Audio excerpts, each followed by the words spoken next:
lecture I am going to talk in detail about Supreme Court of India's recent judgment on Tamil Nadu Governor R.N. Ravi's conduct. Please listen it very carefully. The Supreme Court of India, in its sharp and resounding judgment, which can be said as one of the consequential judgment in days to come, it is going to affect, even it is going to redefine the center-state relationship. The court has restored the constitutional balance and reasserted the sovereignty of the people of the state once again. In its observation, the Supreme Court of India has said that the governor of the state is reposed with the responsibility to accord primacy to the will and welfare of the people of the state, and therefore he has to earnestly work in harmony with the state machinery. At one point of time, the Supreme Court of India has also said the governor should act as a friend, philosopher, and guide with dispassion, and guided not by the considerations of the political expediency, but with the sanctity of the oath that he undertake at the time of occupying the office. For the first time, the Supreme Court of India has set the definite timeline to the governors of the state to decide on the matter of the bill.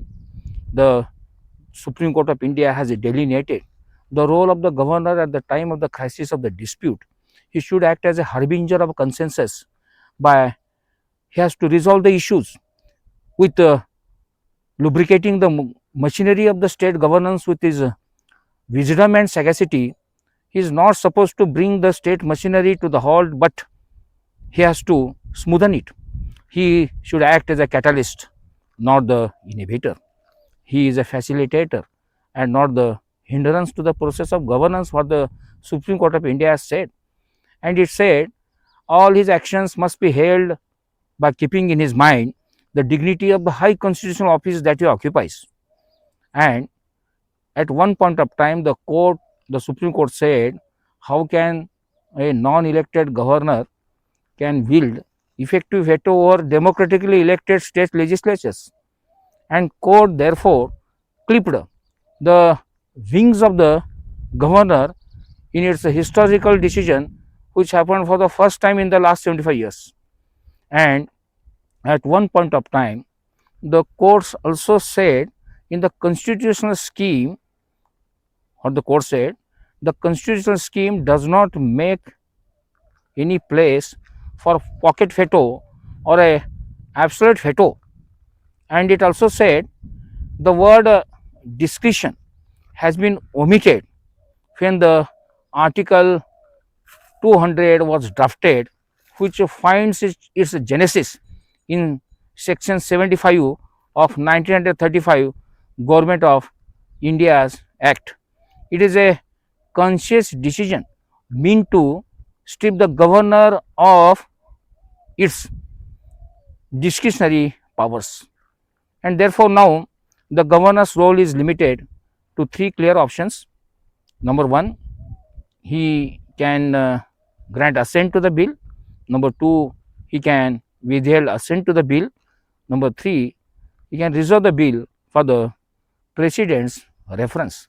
The court also said the governor should act with the due deference to the settled conventions of the parliamentary democracy.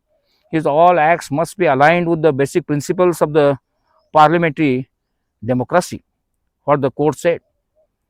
And the court at one point of time also referred its earlier decision what it had given in the 2023, that is State of Punjab versus Principal Secretary to the Governor of State of Punjab.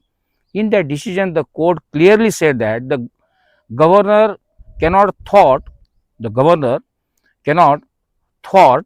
the normal course of lawmaking process by the state legislatures, and therefore it wrapped the Tamil Nadu Governor R.N. Ravi for showing the scant respect to its earlier decision.